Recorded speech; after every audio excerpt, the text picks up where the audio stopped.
Hello and welcome to the Empowerment Approach training programme. We're now on part 7, which is called Coaching for Change. So we've already looked at how building the foundations is a really important part of everybody's practice, or should be, because that gives children a really good chance to do really well. And we've explored how to follow, how to respond in the moment when children struggle, and how to follow up so that we don't have to keep mopping up.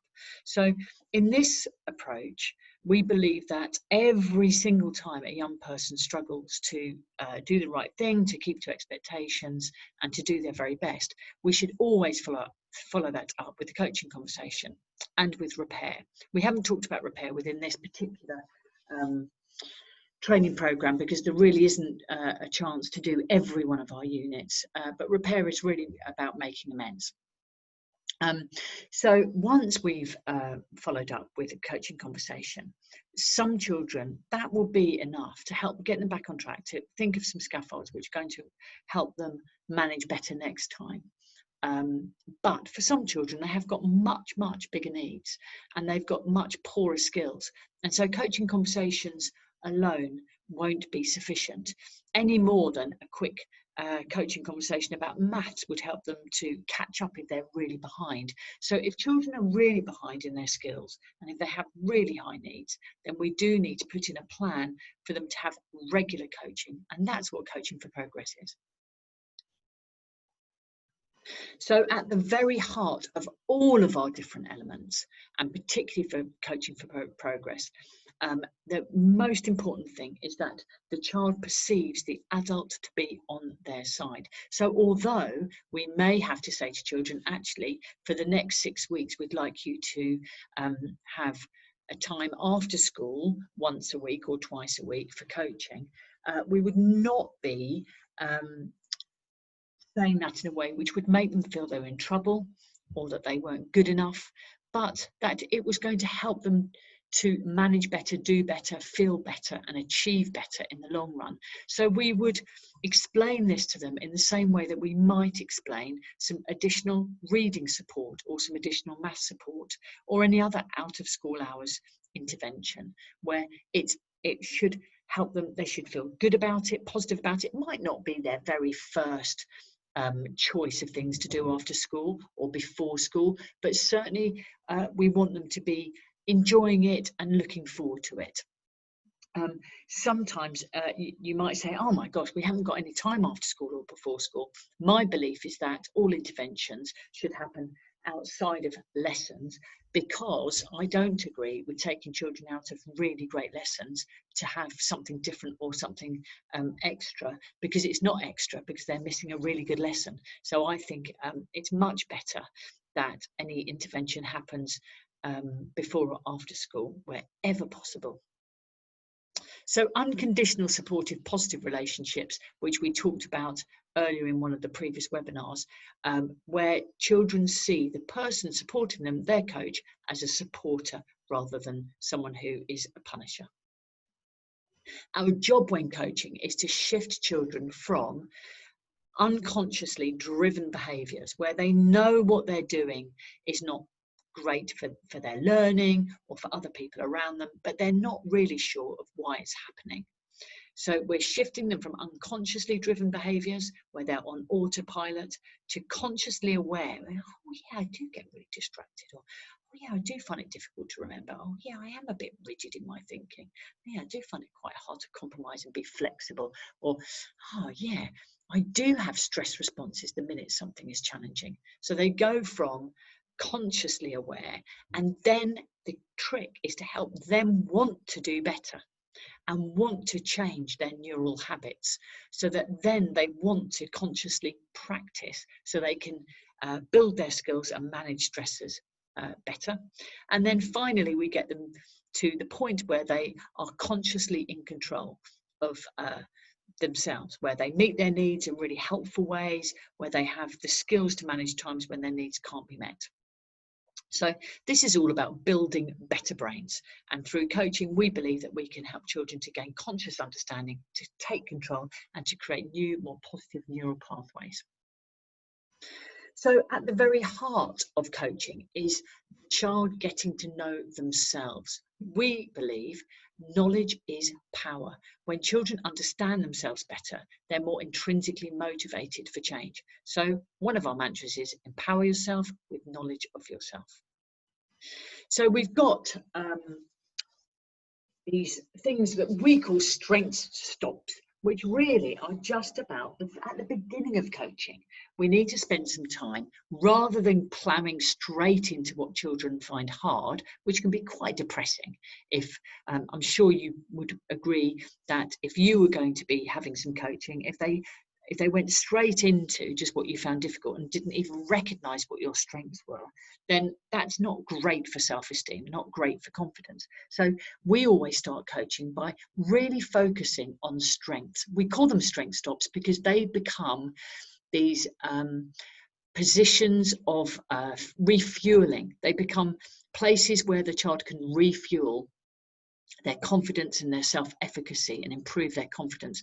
If they keep working out what their strengths are, they can energize them to manage more difficult tasks. So really focusing a bright light on what their strengths are. It's also really good to look at when they're at their best. So even if they find it difficult, let's take, for example, something like attention control. Instead of just saying looking at when they're not good at focusing attention, to look at when they're really great at focusing attention. When do they manage it really well? Is it when they're playing on their game station at home or when they're playing football? So we actually start from when they do something well, and then we start looking at when they find it hard. So focusing on strengths and focusing on what we call bright spots when they're at their best, when they do manage it well. So bright spots and strength stops. When we look at strength, we can then start introducing difficulties and saying, okay, so there's some things that you're really great at and there's some things that you find really hard. The aim is that young people become really proud and feel good about their strengths, but they accept and they feel okay about their difficulties. It doesn't make that, knowing their difficulties doesn't make them feel really bad about themselves. It's just something they accept and they work hard at changing. So often neurodiverse profiles such as ADHD, dyslexia, dyscalculia, what used to be called dyspraxia, but it's now called a developmental coordination disorder, Tourette's and autism, all of those profiles which are called neurodiverse profiles. A common factor, a common characteristic is that they'll have things that there's a big difference. The abilities are out of balance. They have things that they're really good at and things that they'll find a bit more tricky. It doesn't necessarily mean that they're hugely, they're not a genius at everything. I think that's a great myth about some neurodiverse profiles. They might just be average at some things, but find some things really hard. It's about abilities being out of balance. For children to understand their profile and whether it's spiky or not, and to feel okay about that, is a really important first step in coaching. So we've got strength stops, and then creating a spiky profile that they create that with you. And then help them start thinking about when they find things hard and get these prickly or unpleasant feelings. We call them prickles. It's based on Eric Berne, the psychologist's work. And this affect scale is based on the work of Dr. Lisa Feldman Barrett, where she looks at the more we can help young people to really recognize very different feelings and to really be able to describe them precisely and accurately, what she calls granulation. So we enable young people to work out lots of different emotions. When do they feel a little bit prickly? Quite a bit prickly, really prickly. She calls it pleasant and unpleasant. And for them to look at what their neural habits are, what characterizes them at those times. Do they experience high energy unpleasant feelings, or are they low energy unpleasant feelings? So if you go to the top left quadrant, where it's very unpleasant and high energy, that would be someone who's furious.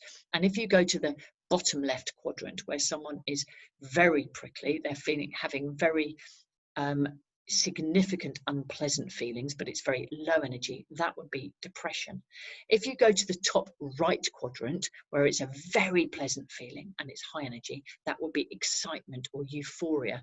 And if you go to the bottom right quadrant, Where it's low energy and pleasant, it might be being really chilled and relaxed. The number 8 there shouldn't be there. That's a page number that's gone out of kilt. So granulation, enabling children to really be able to notice and to describe precisely their feelings, and to link them to the energy that they have, that they experience at those times, and how pleasant or unpleasant. It's what we call the affect scale. It's the next step in coaching, beginning to enable children to really start noticing the physical differences that their emotions and their feelings make to them. So granulation and the affect scale, a really good thing. You might call it emotional literacy. It's the same stuff. When children have a really good emotional literacy, that's the first step to taking control. Once they've got really good at describing and noticing their feelings very precisely, the next step is to look at, well, what happens then when they get really unpleasant feelings? Do they go into a stress response? And if they do, what's their default stress response? Is it all of those? Is it some of those? Do they tend to go straight into fight or flight? Do they tend to go into find or fawn? Do they tend to go into freeze or flop? So they start recognizing their response to those unpleasant feelings. That's the next step. The next step, and what they're starting to do now, is what we call being prickle curious, where they start noticing the very early signs of stress before it gets too big, when it's a tiny unpleasant feeling rather than when it's a huge unpleasant feeling, and being able to catch that before they then respond in a stress response. So that's what we're aiming for. We're aiming for children to get really good at noticing and describing their feelings, and then being able to stop and notice it and catch the prickle before they go into a stress response. That few seconds can be the very big difference between them doing well and not so well. The next step, after they've got really good at catching the prickle and noticing and stopping, is then to get really good at what we call stressor spotting. That's looking back at those needs cards that we looked at in the first webinar, and beginning to start linking, when I feel unpleasant, that's what's at the core of it. Is it about physical needs not being met? Is it about people around me, emotional needs not being met?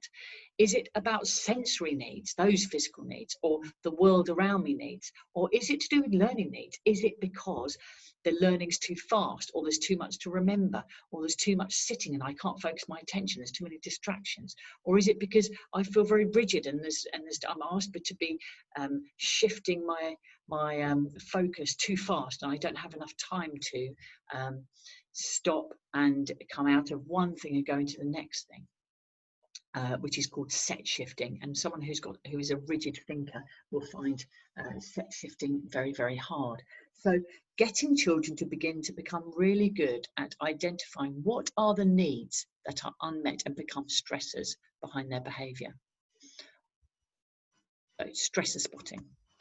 Or it might be they don't actually experience any unpleasant feelings, because what they do, as you'll remember from one of the early webinars, instead of their unmet needs causing a stressor, they just fill their needs in ways which work for them, feel good, but aren't very useful for other people, aren't very helpful for other people around them. You'll remember we looked at helpful and unhelpful ways of getting oxytocin and serotonin and dopamine and endorphins. So let's, for example, if they start really mucking around and joking in class, it might be that it gives them the dopamine and serotonin, oxytocin, those good feelings, but it's actually not very helpful for people's learning and for their own learning. So beginning to recognize that. And we might at that point start looking at what might be behind some of their difficulties, some of the skills that they've got missing, and some of their very high needs. If they've got a very high need to feel noticed, or a very high need to feel liked and popular, what might be behind that? And we can then teach them about those models we looked at early on when we were looking at why some children struggle, and look at the balance of life. Is it because they've had a lot of stressful experiences? Does that mean they are looking through a coloured lens, a blue or red coloured lens, before they even walk into the classroom, and that colours how they feel about the class, and that raises their needs. That makes their cup of need for feeling noticed or feeling liked even bigger, and that is one of the triggers for them seeking those feel-good chemicals in an even bigger way. And we might explore stress balloons with them and help them to recognise that some uncomfortable and unpleasant feelings, like anxious making feelings, are actually not bad for us. They're quite good. They help us to get to better places, interviews, exams, learning some really challenging stuff that's making us think, oh, this is really hard. And to then recognise whether there's any red stress in their lives and whether they need some support over that. We have lots of different models. We have 32 different models, in fact, 34 different models, in fact, which help young people make sense of all of those different needs. This particular course, as I said at the very beginning, is a very short, and it's just the core part of our course. If you're interested in learning about all those different models, which are a really good way to help young people begin to make sense of their behaviours, then you might be interested in looking at one of our more advanced courses. So what can we do to help young people? Once they've made sense of that, we then need to go, well, okay, which cups of need become unmet and become stressors for you most often? And how can we help you start filling them up in helpful ways, in ways that are good for them and good for everyone? So, for example, if they have a very empty cup for feeling important and feeling noticed, then we might be working with them to help them feel more capable and feel more important within the class and within the school, through responsibilities, through getting them involved in more things, through helping them to feel more significant. There's lots of different ways in which we can help children fill their needs, those green emotional needs, or those blue physical needs, and to support them with those learning needs. Again, this particular course, there's lots of different strategies that we can help children fill their cups of need, through responsibilities, through new interests, through giving them very small specific goals so they can see their progress much more easily. They're just a few of the different strategies, but there are many, and again, that really comes into our advanced course. When we give children something like new responsibilities, or we do things which help to fill their cups of need, we need to make sure we always have pathways to independence. We don't want children to become dependent on adult support or peer support, or on something additional that they won't have forever. So we need to make sure that let's take, for example, a young person in primary school who, to fill their need for proprioceptive feedback, which is that feedback on your body on bones, movement and pressure on the body and bones. It might be that they have something called sensory circuits, which is an additional activity that they might do before school or at different times with a teaching assistant or a member of staff that helps a group of children do sensory circuits. And at that point, that gives them enough sensory feedback and proprioceptive feedback to feel calm, to feel good, so they can manage in the next lesson. But they can't be having sensory circuits forever, because that's not realistic. By the time they get up through Key Stage 2 and 3 and 4, they need to start learning how to meet their proprioceptive needs in ways in which they can still stay in the classroom. So it might be that sensory circuits is a bit like being in the paddling pool. It's something extra and different. We then need to help them to start having new strategies. There are some proprioceptive activities, little exercises that you can do just in the classroom while you're sitting at a desk that no one will be aware of.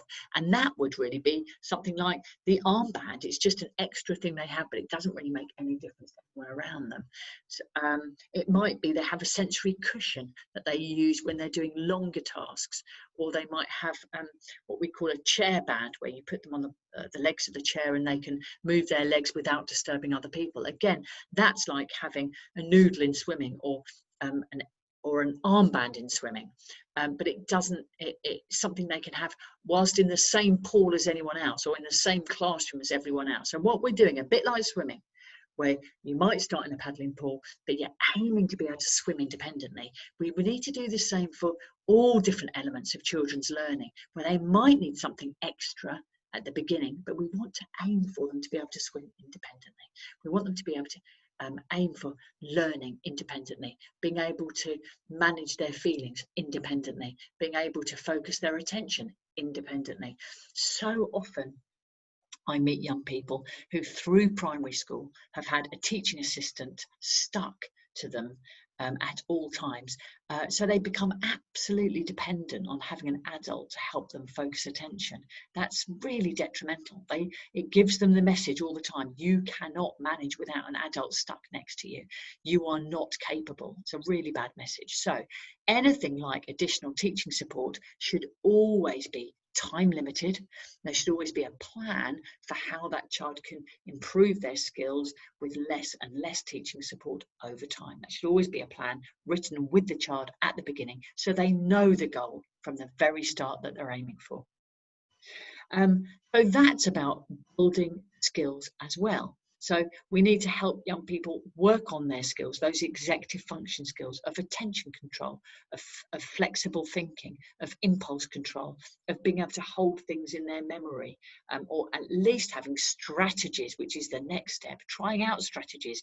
Will it help if you create a mind map as the teacher is talking? Will it help if you write bullet points as the teacher is talking? So really good strategies for supporting them to manage any missing skills, and scaffolds such as you can use things like talking buttons or voice recorders, so you don't have to rely on your working memory.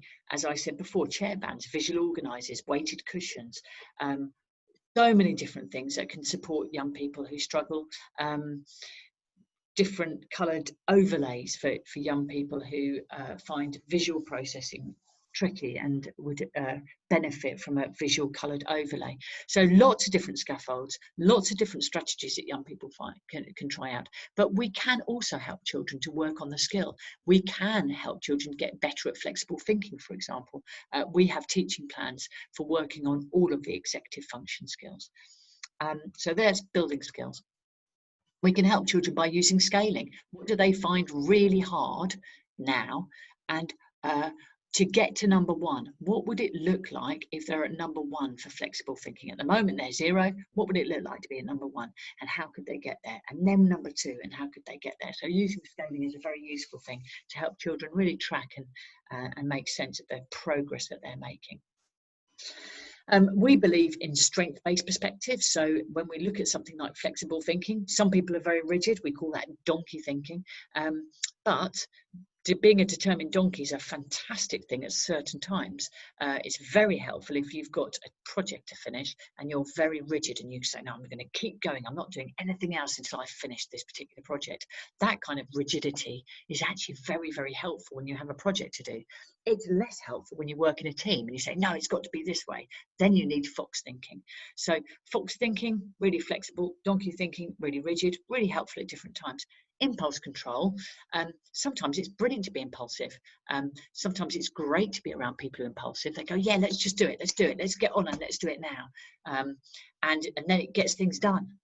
Deliberate owls are people who are not so impulsive. That can be very, very helpful when there's something to really weigh up and deliberate on, when there's a really important decision that needs a lot of deliberation. You don't want to be impulsive then, but it's not so good sometimes when you just want to live in the moment and get something done. Then you want the impulsive lemur. So again, impulse control, being deliberate, really good for some contexts.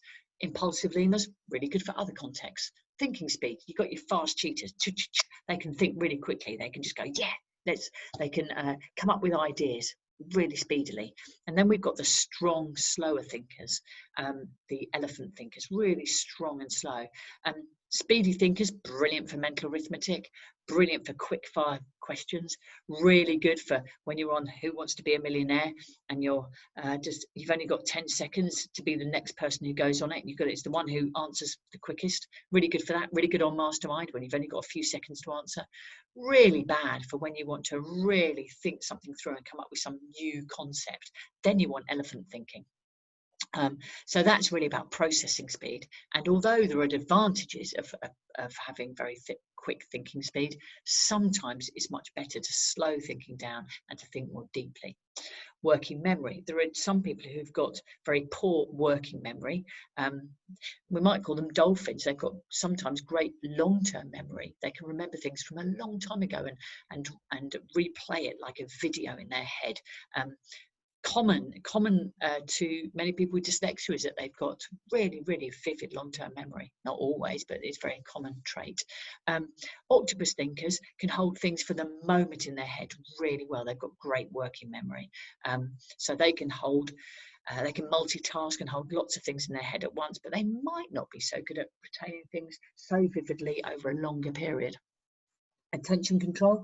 We've got the squirrels who can focus attention on lots of things really quickly and in sequence. They notice everything around them. You might get those children in the classroom where they seem to shift their attention, go boom, boom, boom, boom, boom, really quickly from one thing to another like a squirrel. They notice who's walked past the window, what Billy's doing in the corner. They notice loads of things, but they find it much more difficult to focus their attention on one thing for a sustained period, like the cat. So the cat is the animal that can really focus attention, like when they're looking at a feather or a fish in a fishbowl, where they just keep their mind absolutely focused on that one thing. And that's a brilliant thing for finishing a bit of writing. It's not such good attention when you're playing a game of rugby and you've got to notice all of the other team players, your team players, where the ball is. Then you need squirrel attention. If you're a firefighter and you need to notice lots of different things going on in different parts of the building and make sure everybody's safe all at once, you need squirrel attention. If you're a surgeon doing an operation, you need cat attention. So again, focused attention on one thing, really good for some contexts. Focusing attention on lots of things very quickly, really good in other contexts. And finally, emotional and energy regulation. We've got the changeable chimp, Chico the changeable chimp, who changes his emotions just like that. Boom, he goes from excitement to calm really quickly. Fantastic for when you're at a party and someone says, let's dance to the music. You want a changeable chimp who can just dance into action straight away and be really excited and enthusiastic. Brilliant for a football match when the team scores a goal and the chimp goes, yay! Not so good for an emergency or a crisis. Then you want this steady swan who can just keep calm and keep their energy and their emotions really steady, and the same for long periods. So what we can see here is that by focusing on helpful and unhelpful, we stop children feeling rubbish. We stop children saying things like, oh, I've got rubbish concentration, and instead say, actually, you've got really good squirrel attention, but we're going to really work hard on the cat because that's something you find a bit more difficult. Or where children say, oh, my mum says I'm really stubborn.